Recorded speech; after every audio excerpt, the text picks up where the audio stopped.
ये जानकर, ये देखकर, बड़े भाई साहब को टीवी पर देखकर और ये जानकर कि उन्होंने क्या रोल निभाया है, हमारी भारतीय सेना ने क्या रोल निभाया है, ये देखकर सीना गर्व से चौड़ा हो गया। बहुत खुश हुए हम सारे लोग, बहुत ही गर्व महसूस कर रहे हैं। उसको शब्दों में बयान नहीं किया जा सकता है। जो भी भारतीय हैं, हर भारतीय इतने अपने आप को इतना गौरवान्वित महसूस कर रहे हैं। नमस्कार, आप देखना शुरू कर दिया है लाइव सिटीज में आपके साथ तनवीर। देखिए, कश्मीर के पहलगाम में हुई आतंकी हमले के बाद भारत सरकार ने ऑपरेशन सिंदूर चलाया, जिसमें बिहार के पूर्णिया के लाल ने अहम रोल निभाया और जिसमें पाकिस्तानियों को धूल चटाने में भी अहम रोल निभाए हैं।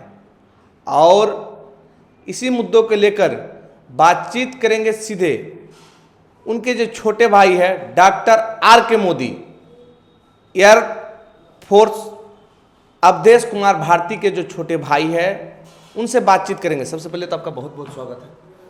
बहुत बहुत धन्यवाद लाइव सिटीज़ चैनल से आप लोगों का। मेरा नाम डॉक्टर R.K. भारती हुआ जी, मैं पूर्णिया में मनोचिकित्सक के रूप में प्रैक्टिस करता हूँ। मैंने मनोचिकित्सा में पोस्ट ग्रेजुएशन किया हुआ है। आपके जो भाई है एयर मार्शल, आज पूरे देश में उनका नाम गूंज रहा, उनका सपना कैसा था और आज पूरा देश उनकी चारों तरफ तारीफ कर रहे हैं। वाकई में ये बहुत ही गर्व की बात है। ये सिर्फ हम ग्रामवासियों, झुन्नी ग्रामवासी के लिए नहीं, या सिर्फ पूर्णिया जिला वासियों के लिए नहीं, बल्कि पूरे बिहार और पूरे देश के लिए गर्व की बात है कि हमारे बड़े भाई साहब एयर मार्शल अवधेश कुमार भारती जी ने इतनी बड़ी जिम्मेदारी बखूबी निभाया है। उन्होंने ऑपरेशन से संबंधित जानकारी तो मुझे नहीं है, जो भी पता चला है वो सारी चीज़ें न्यूज़ चैनल के माध्यम से हमें पता चला है। जहाँ तक आपने पूछा है कि वो कैसे थे, किस तरह के छात्र थे, तो वो शुरू से ही मेधावी छात्र रहे हैं, जैसा कि हमारे पिताजी और माताजी ने बताया है और हमेशा बताते रहते हैं कि शुरू से ही वो बहुत ही अच्छे थे पढ़ाई में और हमेशा वो टॉप किया करते थे। तो आप लोग को इस बात का कब पता चला कि आज जो है पाकिस्तान के खिलाफ में भारत के तरफ से जो जवाबी कार्रवाई की गई, तो उसमें आपका भाई का भी अहम रोल रहा? उस बात सुनकर आप लोगों को कैसा लगा? जवाबी कार्रवाई के बारे में तो जैसे सारे हिंदुस्तानियों, जैसे सारे इंडियंस को पता चला, वैसे ही हमें भी पता चला कि जवाबी कार्रवाई भारत सरकार के द्वारा हो रही है। और जहाँ तक मेरे बड़े भाई साहब का रोल के बारे में आप पूछ रहे हैं, तो ये हमें प्रेस कॉन्फ्रेंस के दौरान पता चला। वो भी हमारे दोस्त का कॉल आया, उसने बताया कि आपके भाई साहब टीवी पर प्रेस कॉन्फ्रेंस में हैं, तभी हमें पता चला। उससे पहले हमें इससे संबंधित कोई जानकारी नहीं थी। ये भी जानकारी नहीं थी कि हमारे बड़े भाई साहब इसमें इतनी बड़ी जिम्मेदारी निभाने वाले हैं। जब देश के लोग आपके भाई को सुनने के लिए टीवी में बैठे हो और पाकिस्तान जैसे लोगों को अपनी मेहनत की वजह से, सेवा की वजह से धूल चटाने में अहम रोल निभाया, तब इस बात को खुद कैसे महसूस हुआ? ये गर्व हुआ? ये जानकर, ये देखकर, बड़े भाई साहब को टीवी पर देखकर और ये जानकर कि उन्होंने क्या रोल निभाया है, हमारी भारतीय सेना ने क्या रोल निभाया है, ये देखकर सीना गर्व से चौड़ा हो गया। बहुत खुश हुए हम सारे लोग, बहुत ही गर्व महसूस कर रहे हैं। उसको शब्दों में बयान नहीं किया जा सकता है। जो भी भारतीय हैं, हर भारतीय इतने अपने आप को इतना गौरवान्वित महसूस कर रहे हैं कि इस गौरव गाथा को शब्द में बयान नहीं किया जा सकता है। बहुत ही खुशी महसूस कर रहे हैं हम लोग सभी। जो आपके भाई हैं, बड़े भाई है, वो पढ़ाई पूर्णिया से ही किए थे या फिर उस समय आप लोग किस तरह से उसको देखते थे, बड़ा भाई के रूप में काम कर रहे थे? मैं तो उनसे बहुत छोटा हूँ, लेकिन जैसा कि हमारे माताजी पिताजी बताते हैं कि हाँ, उनकी प्रारंभिक शिक्षा पूर्णिया से ही हुई है। उन्होंने शुरुआत अपने प्राइमरी शिक्षा, प्रारंभिक शिक्षा आदर्श मध्य विद्यालय परोरा से किया था और उसके बाद वहाँ से ही उनका सिलेक्शन सैनिक स्कूल तिलैया में हो गया। और सैनिक स्कूल तिलैया में रहते रहते ही उन्होंने नेशनल डिफेंस एकेडमी के लिए क्वालिफाई किया, एनडीए के लिए क्वालिफाई किया और एनडीए के बाद वो भारतीय वायुसेना में ऑफिसर के लिए कमीशन हो गए।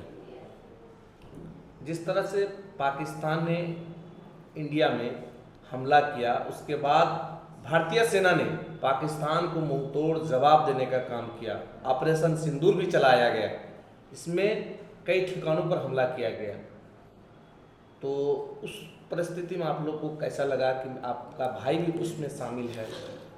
ये जानकर बहुत ही खुशी महसूस हुई कि हमारे यहाँ जो आतंकवादियों ने हमला किया था, जिसमें उन्होंने बहुत ही बेरहमी से बहुत सारे पर्यटकों को मौत के घाट उतार दिया था, तो उसका इस तरह से बदला लिया गया।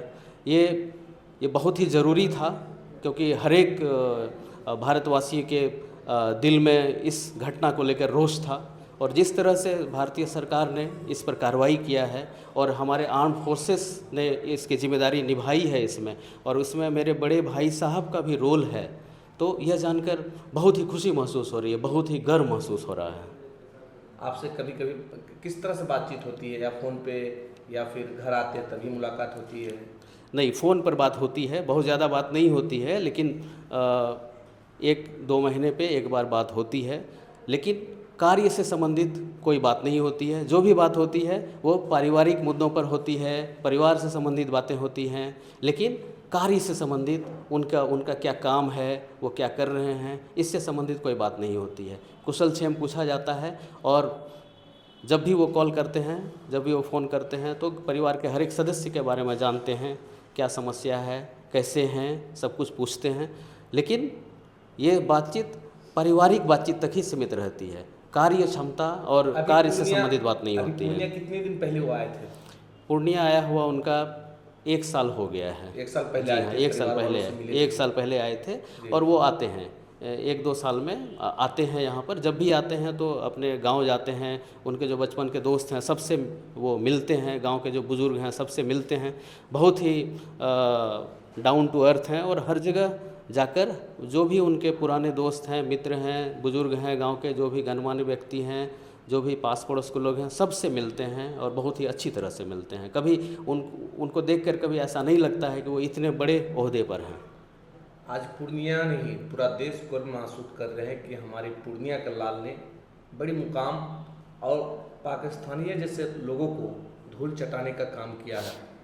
आप उनके भाई हैं, क्या लगता है जब उनसे बात होती है या घर पहुंचते हैं, क्या कुछ अलग अंदाज में रहते हैं, या फिर लगता है कि कोई पदाधिकारी है या फिर कोई?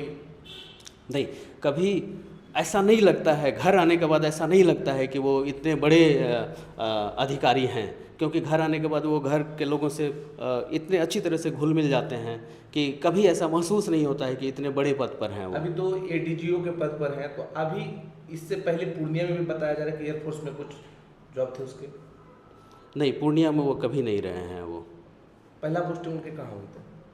ये तो मुझे याद नहीं है पहला पोस्टिंग कहाँ हुआ था उनका, क्योंकि वो 1987 में ही कमीशन हुए हैं। उस वक्त हम लोग बहुत छोटे थे, तो मुझे याद नहीं है कि पहली पोस्टिंग उनकी कहाँ हुई थी। आप लोग से जो आज बातचीत हुई, आपने भी कहा कि फ़ोन पर बातचीत होती है भैया से, तो क्या लग रहा है कि पूर्णिया देश के लोगों के बीच में क्या माहौल चल रहा? आज पाकिस्तान को हम लोग जवाब दे दिए, क्या चर्चा चल रहा है? उस मुद्दे पे कोई बातचीत? उस मुद्दे पर तो कोई बात नहीं हुई, उस मुद्दे पर कोई बात नहीं हुई। लेकिन हाँ, इतना ज़रूर है कि आज हमारे ज़िला पूर्णिया को सारे लोग जानते हैं।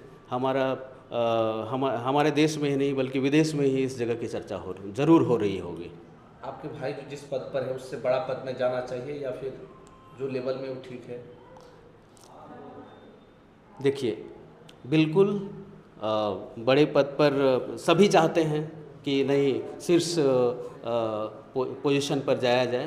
तो हम लोगों की हमारी तो इच्छा है कि भगवान करे कि वो और ऊंचे पोस्ट पर जाएं और ऊंचे ओहदे को हासिल करें। हमारी ऊपर वाले से यही कामना है कि वो और भी बहुत ही और ही भी जिम्मेदारी वाला काम निभाएं और भी ऊंचे पोस्ट पर जाएं और सर्वोच्च शिखर तक जाएं वो।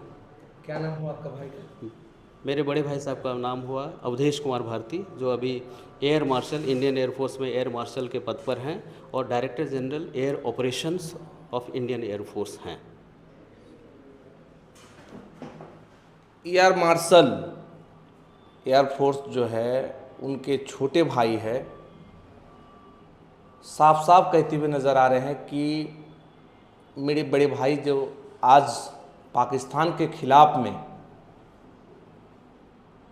अभियान चलाया भारत सरकार के द्वारा, इस अभियान में पूर्णिया के लाल का भी अहम रोल रहा, जिसमें उनके छोटे भाई R.K. मोदी ने भी साफ साफ कहा कि देश के लिए सभी को एकजुट होना चाहिए। अब भारतीय सेना पर हम सभी लोगों का गर्व है और हमारा जो भाई है एयरफोर्स और आगे बढ़े, उन सभी के लिए भी दुआ कर रहे हैं। लाइव स्टेज के लिए पूर्णिया से तन्वी आलम की रिपोर्ट।